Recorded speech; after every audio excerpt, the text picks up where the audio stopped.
This is what happens when we go on a road trip. Squid, say hello. Oh. Oh. We're all here. Darwin's in the back. Hey, Titsy. He's a bit nervous. The other two are in the middle seat, and then Lucky and Joey here. They're a bit doped up, so they're a bit nervous. We're all in. Here comes the driver.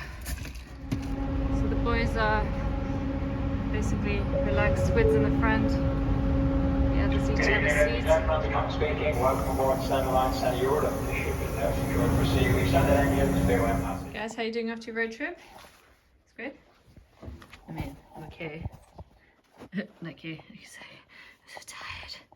Why has this even happened to me? Boys, we're on the road 17 hours door to door. Hey Joe, what you eating?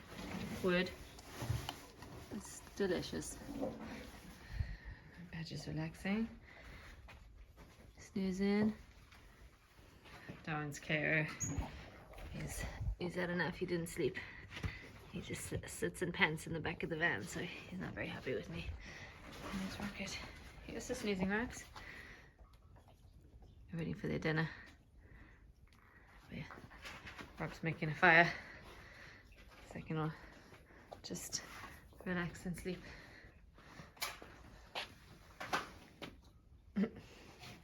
There's cars outside. Joe's been on patrol. He's not a fan.